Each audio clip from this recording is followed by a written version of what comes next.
Saúde a todos com o Pai do Senhor, meus queridos. Estou aqui para mais uma vez deixar um vídeo sobre o comentário da quarta lição da revista da Escola Dominical.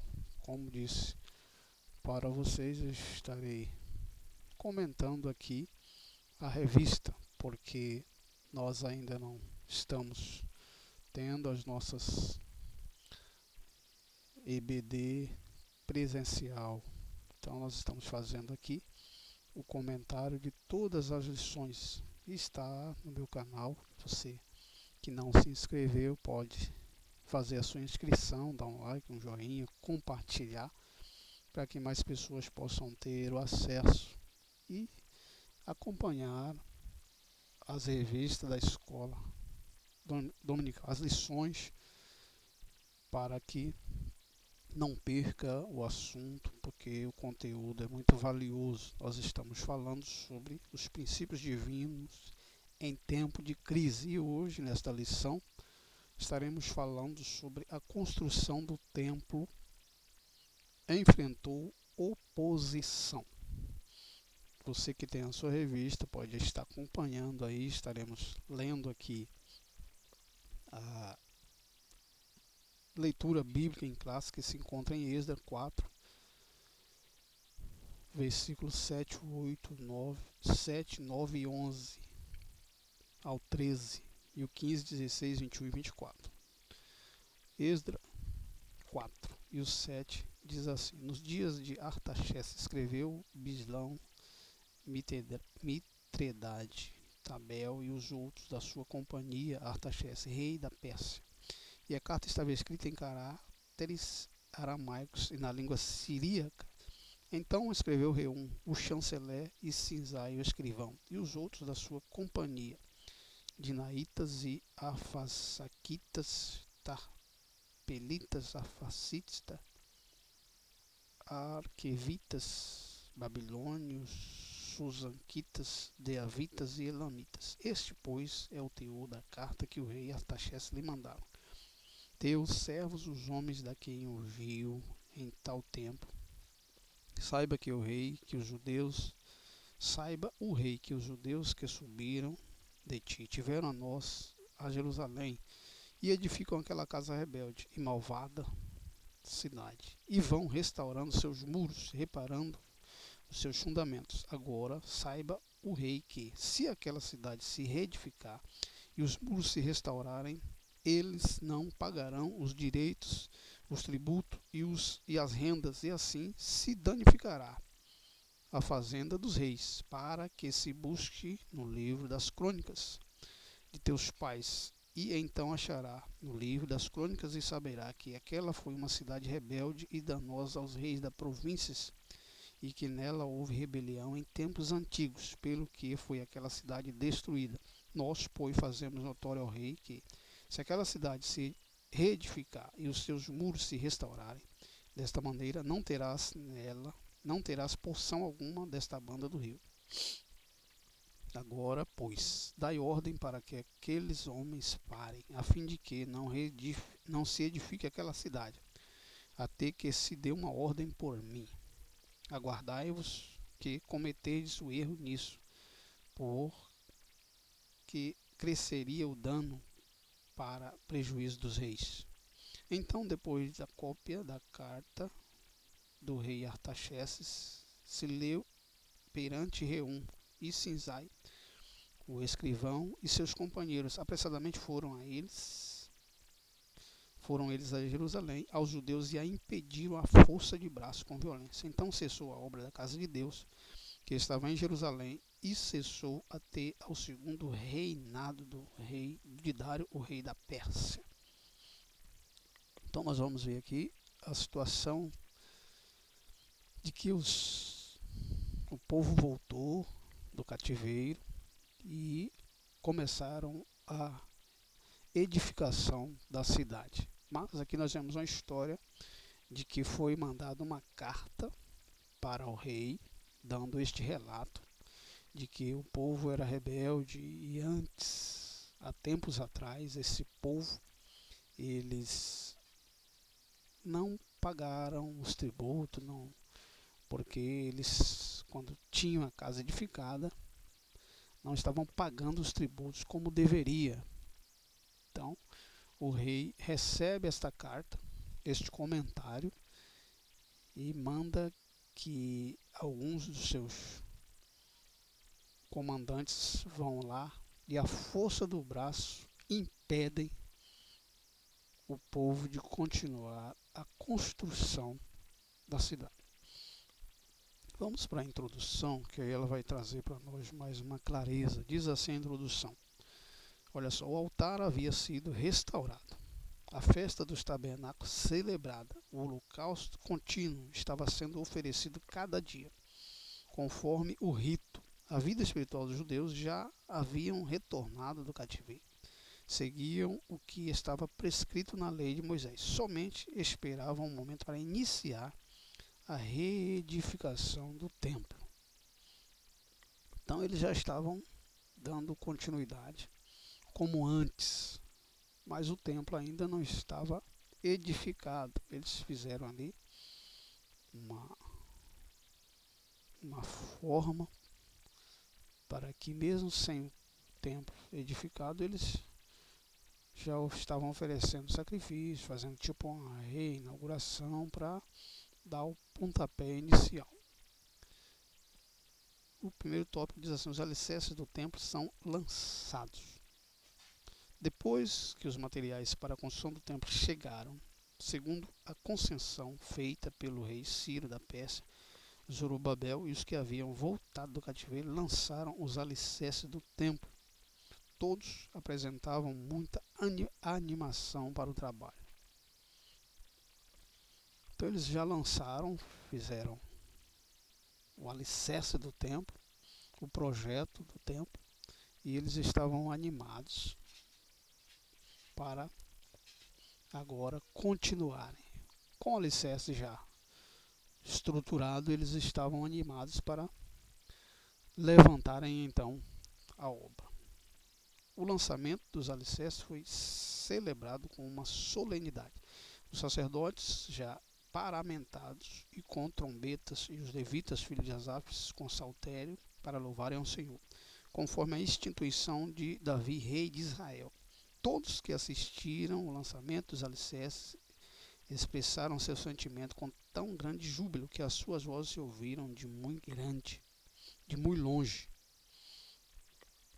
A reedificação do templo foi resultado do despertamento que veio através de Ciro, rei da Pérsia. Convém lembrar que o despertamento pentecostal chegou ao Brasil em 1911. Trouxe consigo uma verdadeira renovação da doutrina da Igreja de Deus, que pode ser simbolizada pelo templo de Deus. Então eles fazem aqui um exemplo. Eles fizeram ali com grande júbilo o alicerce, a pedra fundamental. Eles fizeram todo o projeto, como que seria. O alicerce já estava ali fundado e eles agora já estavam animados para fazer e levantar o templo. É interessante que nós falamos na lição passada sobre o despertamento. Mas nós vemos que Deus, ele não só quer nos despertar, mas ele quer que continuemos acordados. Ele quer que nós continuemos acordados. E nós sabemos que sempre haverá uma luta para que nós venhamos a acomodarmos de novo, a pararmos na caminhada. Sempre haverá uma luta constante para que voltemos ao estado de sono, de acomodação. Mas Deus, ele queria que o povo não só despertasse e voltasse para o tempo, mas continuassem acordados, fazendo a sua obra continuamente. Mas nós sabemos que a coisa mais difícil não é acordar, é continuar acordado, trabalhando, ativo, Porque existem muitas pessoas que são despertadas, mas logo logo se acomodam novamente e daí a poucos está dormindo, está acomodado e não continuam acordados. Então nós vemos que o povo aqui, eles levaram 70 anos na Babilônia, escravizados, e os projetos do templo haviam sido parados. E o povo se acomodou, estavam dormindo ali em profundo sono, e Deus os desperta para eles voltarem. E o rei Ciro deu ordem para que voltassem, e eles voltaram. E aí tiveram a oportunidade, que eles sonhavam com a liberdade, sonhavam em estar de novo no templo, adorando a Deus, oferecendo sacrifícios a Deus. E Deus dá a eles essa oportunidade para que eles viessem, retornassem a estar adorando. E eles vêm, restauram o altar e começam os sacrifícios. Nós vemos que eles começam ali a sacrificarem de novo. Mas nós sabemos que sempre haverá impedimentos na adoração a Deus. O adorador, ele sempre vai encontrar impedimentos, vai sempre encontrar obstáculos para que ele não continue adorando, para que ele não continue com o altar em ordem, adorando o seu Criador. E aí nós vamos ver que eles aqui encontraram dificuldade. Logo que chegaram, eles fizeram uma festa, fundaram os alicerces da cidade e começaram a construir. Quando eles começam a construir, vem o impedimento, vem a dificuldade na vida deles. Nós vamos ver aqui na lição, no tópico 2, diz o seguinte: entre os moradores da terra estavam os samaritanos. Quando Nabucodonosor levou o reino de Judá cativo para a Babilônia, os samaritanos passaram a morar na terra. Esses eram descendentes de uma mistura de gente que o rei da Síria tinha deslocado para a cidade de Samaria, depois de ter levado as 10 tribos do reino do norte em cativeiro à Síria. Eram pagãos e haviam sido ensinados acerca do Deus de Israel. Assim, os samaritanos continuavam servindo seus deuses, mas também temia ao Senhor. Os samaritanos tentam frustrar a construção do templo. A maldade do samaritano levou a enviar uma carta ao rei da Pérsia contendo acusações mentirosas contra os judeus. O rei recebeu aquela carta, não conhecia bem o assunto e mandou parar a obra. Então nós vemos aqui que eles estavam já levantando as paredes do templo, depois de o alicerce já estar pronto, mas quando eles começam a essa edificação, os samaritanos, que haviam, também era povo judeu, mas haviam se distanciado de Deus, e houve ali uma estratégia para a mistura, e o rei da Síria mandou moradores pagãos para morar em Samaria, e Samaria já estava adorando a Deus e continuaram. Alguns temiam a Deus, mas a maioria se perverteram e adoravam a deuses. Por isso, os judeus não gostavam muito dos samaritanos, porque eles adoravam a deuses, o pessoal das 10 tribos, e eles tinham uma inimizade. E quando os samaritanos viram que os judeus retornaram da Babilônia e começaram a construir, eles então maquinaram projetos para impedir aquela construção. Por quê? Porque os samaritanos estavam misturados Eles estavam adorando outros deuses, apesar de também temer a Deus, eles adoravam outros deuses. E eles sabiam que os judeus, se eles construíssem de novo ali o templo, eles iam julgar os samaritanos, porque eles estavam com costumes que não eram aqueles que Deus havia dado para o povo. Então eles tentaram impedir que os judeus se fortalecessem e continuassem a sua adoração ao Deus verdadeiro. Com certeza eles iriam julgar os samaritanos, porque os samaritanos estavam divorciados de Deus, e Deus não aceita adoração a outros deuses a não ser somente a Ele. E aí eles, então, os maiorais ali,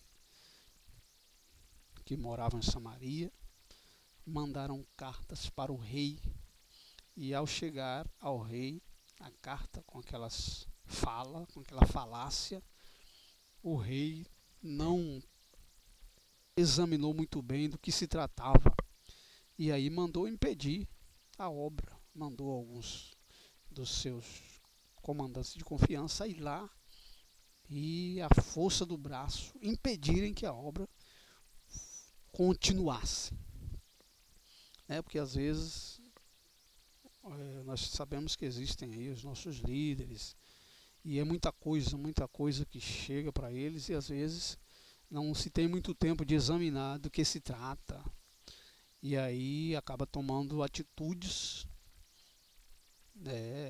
no calor da hora ali, do minuto, e o rei, ao chegar a carta lá, ele mandou, vai lá e impede essa obra, porque o que eu estou ouvindo aqui, a grosso modo, vai fazer com que eles se rebelem contra mim. E ele fez com que eles fossem lá e parassem, brecassem a obra. E aí, os samaritanos, com certeza, eles festejaram o sucesso deles, e eles realmente conseguiram o que eles queriam, que era impedir que a obra fosse construída. E nós vemos aqui que muitas vezes o inimigo ele usa o passado fora do contexto para fazer com que o projeto seja parado, o projeto seja estagnado. E foi o que eles fizeram. Eles chegaram lá, o que eles falavam, o que algumas tinha acontecido, mas não do jeito que eles falaram na carta. E nós vemos que muitas vezes hoje o inimigo ele usa o passado, o nosso passado, o passado de muitas pessoas, para fazer a pessoa parar na caminhada, para trazer uma história diferente. Ele muda o contexto da história e diz: não, quem é você, rapaz? Você já roubou muito, você já fez tanta coisa errada, e agora você quer adorar a Deus, agora você diz que é crente, você diz que agora vai para o céu. Eu conheço você, eu sei de onde você veio. E de repente a pessoa acredita naquilo e diz: realmente, eu já fiz muita coisa errada e Deus não vai me perdoar e não mereço a salvação. Então muitas vezes ele usa o passado num contexto diferente, faz uma montagem para poder parar, brecar. Você está querendo fazer, e aí de repente vem um testemunho e você passa a acreditar. E foi o que o rei fez. O rei acreditou naquela história dos judeus, que tinha fundos de verdade, mas não era realmente como estava na carta. E o rei então fez com que a obra estivesse parada, e bloquearam ali o que o povo estava fazendo. Mas nós vamos ver aqui que no tópico 3, Como se explica a falta de resistência dos judeus? Então, como disse, o povo volta, funda os alicerces, começam a construir, e com esta carta dos samaritanos, chegando ao rei, e eles chegam lá para impedir a obra, eles simplesmente param de fazer a obra. Então eles tiveram a oportunidade de retornar para adorar a Deus, para construir o templo, mas na primeira investida do inimigo eles param, e muitos ali deixaram de mão a construção do templo. Alguns estavam ali, já voltaram a trabalhar para si mesmo, a construir as suas casas, a fazer seus plantios, e esqueceram da obra de Deus, esqueceram da construção do templo, do projeto de Deus, quando Deus os tirou da Babilônia para que eles voltassem a adorar a Deus. Mas eles esqueceram e voltaram a se preocupar com a sua própria vida, com as suas construções, com seus plantios. Então nós vemos aqui, os judeus deveriam ter ido ao rei da Pérsia para assegurar a construção. Uma ordem dada por uma autoridade superior não pode ser invalidada por uma autoridade inferior. A ordem de construir o templo tinha sido dada pelo Deus dos céus, através do rei Ciro, a maior autoridade da época, que assinara o decreto da construção. Os judeus deveriam ter recorrido a Deus. Toda a história dos judeus é rica em exemplo de como Deus ajudou o seu povo em tempos difíceis. A própria vinda dos judeus para Jerusalém era uma clara demonstração de que Deus estava neste negócio. Vejamos alguns exemplos da história dos judeus quando foram ajudados pelo Senhor. Então nós vemos várias vezes que Deus ajuda, e Deus ele é poderoso. Quando ele fala, ele dá suporte. Mas o povo, eles simplesmente deixaram de mão a construção do templo, deixaram, não procuraram saber, não resistiram. Quem sabe dizendo não, foi Deus quem mandou a gente construir, foi o rei que nos deu ordem para fazer isso. E aí chegaram outros terceiros lá e desanimaram eles. Chegaram autoridades terceirizadas lá e desanimaram. Então nós vemos muitas vezes pessoas que não têm nem autoridade nos desanimando, fazendo nos voltar atrás, usadas pelo inimigo para nos fazer desanimar. Mas quem é o dono da obra é Deus. Deus é quem dá a última palavra.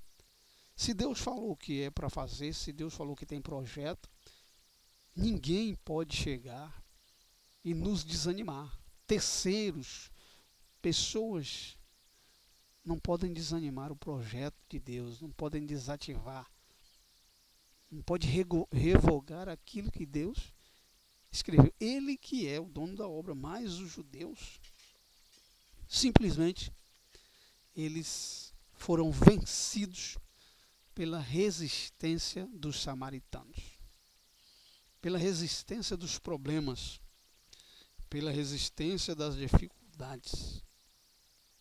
E nós temos que resistir. Deus ele não só nos despertou simplesmente para você acordar, e aí o primeiro impedimento você volta a se acomodar. Você volta a fazer o que estava fazendo antes.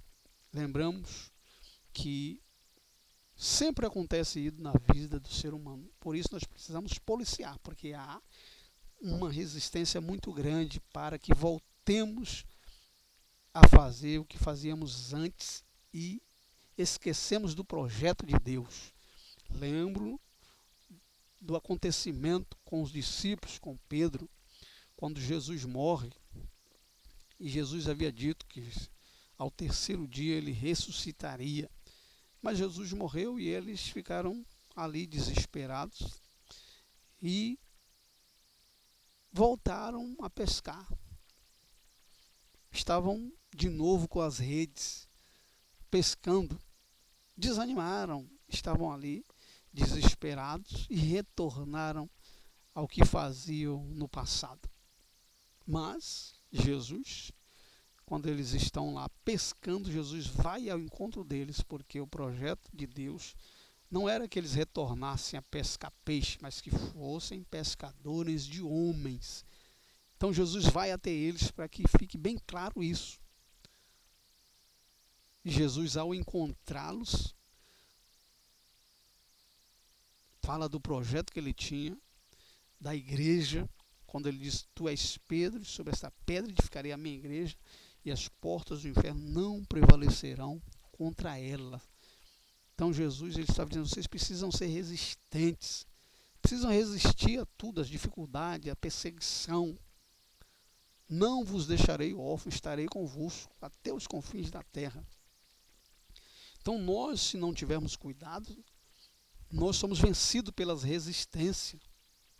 Porque muitas vezes a resistência pode não vir de uma pessoa, de uma autoridade eclesiástica, de uma autoridade de lei, mas às vezes a resistência vem de um costume, de um hábito, de uma tradição, porque muitas pessoas aceitam Jesus e aí, mas os hábitos anteriores, os costumes anteriores, vence-os. Fala: não, mas o meu costume anterior era esse, e o costume fala maior de que a nova decisão, que o costume ele está muito enraizado na pessoa. Nós lembramos do povo no deserto, quando Moisés vai subir ao monte para falar com Deus, e eles ficaram ali, e todos começaram a desanimar, mas Moisés foi para o templo, não, foi para o monte e não voltou, faz 40 dias, e o costume dos que estavam ali, alguns que estavam misturados, era adorar deuses, e eles, o costume ele falou mais alto, e de repente todos eles estavam ali adorando um bezerro de ouro. Porque a resistência muitas vezes não vem de uma pessoa, de uma autoridade, mas vem do costume, dos seus hábitos. E às vezes a pessoa aceita Jesus como Salvador, se torna pastor, e de repente o costume fala mais alto, daqui a pouco ele retorna a fazer o que fazia lá atrás. Sem falar de algumas entidades que já têm os seus costumes, já têm os seus hábitos, que nunca deixaram, né, a sua politicagem. Existem muitas pessoas que eles são escolhidos para ser líderes, mas ele chega lá em certa entidade, mas tem um costume lá, persistindo, resistindo, e a pessoa: não, eu quero ser fiel a Deus, eu quero ser um pastor diferente, eu quero ser um pregador diferente, eu quero ser um líder diferente. Mas quando ele chega lá, ele é imergido nos costumes que tem tal entidade, e ele não consegue ser fiel a Deus, no propósito que Deus tem na sua vida, porque ele adere aos costumes destrutivos que tem várias entidades. Por isso muitos famosos aí são vencidos pela ganância ao dinheiro, pela ganância à glória, pela ganância ao poder. E aí os maus hábitos do pecado têm que ser resistido. Então a resistência muitas vezes não vem de uma pessoa, mas vem de hábitos, de costumes. Então nós vemos que os judeus ali, eles foram vencidos pela resistência dos samaritanos. Eles foram vencidos e não procuraram ir em frente, persistir, ter resiliência, se levantarem. E aí quase 20 anos aquela obra ficou embargada. A obra parou, o povo voltou a fazer plantios, construir as suas casas, investir nos seus castelos, e esqueceram do que eles tinham projetado, qual era o projeto para que eles retornassem. Era para construir, era para edificar o templo. Receberam condições para isso, ouro e bastante condições, mas eles chegaram lá com essa resistência do samaritano, eles pararam a obra e ficaram quase 20 anos. Então nós vemos aqui que o inimigo ele festejou com esse sucesso que ele teve aqui, fazendo com que o tempo fosse parado, a obra fosse parada. Então o motivo da falta de resistência dos judeus era de ordem espiritual. Zorobabel, chefe político do povo judeu, até então tinha confiado em sua própria força. Quando as suas próprias forças se esgotaram, não teve mais condições para resistir, sentindo-se inteiramente desarmado diante do inimigo. O sumo sacerdote, líder religioso do povo, estava com suas vestes manchadas. Este fato tirou dele toda a autoridade espiritual. Diante do problema causado pelos inimigos, ele não tinha fé para buscar a ajuda de Deus, o Todo-Poderoso, uma vez que o mistério da fé é guardado em uma pura consciência. Então nós vemos aqui que eles deixaram de ter fé em Deus. Não, Deus ele pode. Esqueceram do que Deus tinha feito, como que eles saíram lá, como que eles foram enviados de volta. E aí ele não tinha buscado a ajuda de Deus e isso aconteceu. E nós vemos aqui a reação dos samaritanos. A tristeza do judeu. O povo, em geral, tinha desde o início da construção acompanhado o trabalho com simpatia. Os judeus trabalhavam com muito entusiasmo, com muita união. O povo tinha ouvido falar que o Deus do céu estava ao lado dos judeus, ajudando-os. E agora, onde estava seu Deus? Aí os samaritanos, eles fazem festa. A alegria dos samaritanos, os inimigos dos judeus, regozijavam-se grandemente. Certamente, os conselheiros foram parabenizados pela sábia competente ação. Porém, o gozo dos ímpios é de pouca duração. O gozo dos filisteus que haviam prendido Sansão terminou em tragédia. A alegria dos sacerdotes que alugaram Judas para atrair Jesus foi de curta duração. Com a ressurreição de Jesus, seus problemas se agravaram.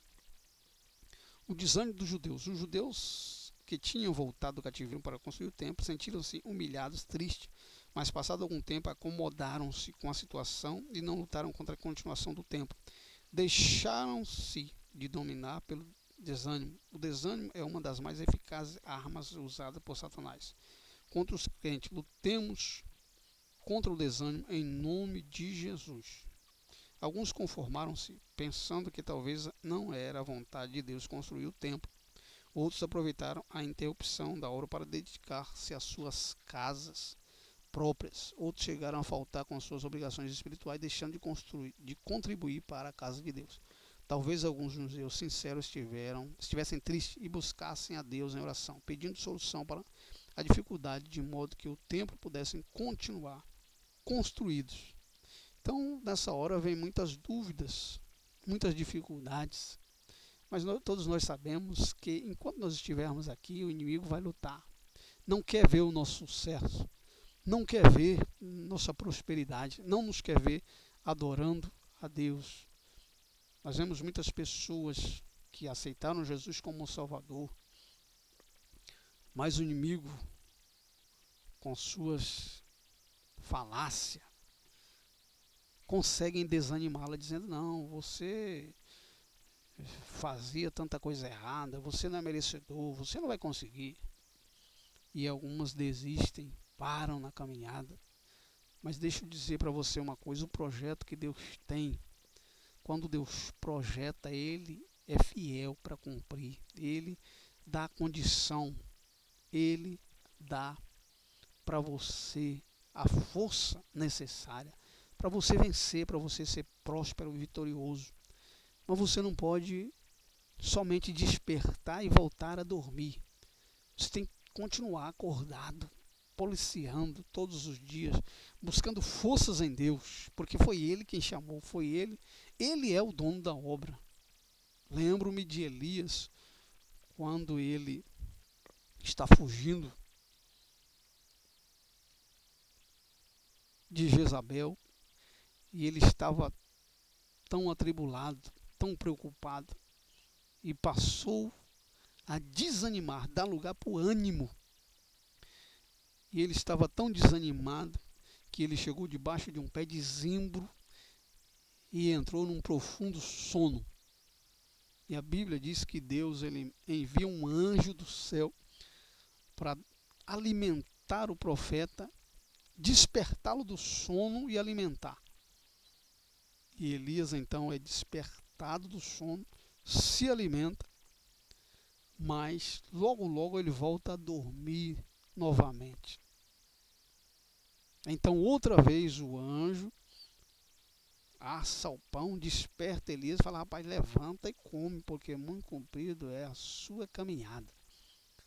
E aí ele desperta, se alimenta, e o anjo dá para ele um projeto. Diz: agora você tem que entrar nesse projeto, você tem que fazer valer esse projeto para você não voltar a dormir novamente. Então Deus ele nos desperta, não para dormirmos de novo, mas ele nos dá um projeto. Eu sei que a dificuldade, o problema é muito grande. O povo ali, judeus, eles tinham muita dificuldade. Os próprios da família deles estavam contra, querendo desanimar. Mas é só nós crermos em Deus, porque o Deus que nos despertou é o mesmo que nos alimenta e o mesmo que nos dará condição para concretizar o projeto. Se Deus tem um projeto na sua vida, se Deus lhe despertou, não volte a dormir. Não volte ao que você fazia antes. O inimigo está dizendo que você não vai conseguir. O inimigo está dizendo coisas, mentiras sobre você. Estão querendo contar a tua história e trazendo uma história fora do contexto para te desanimar. Assim como fizeram com os judeus.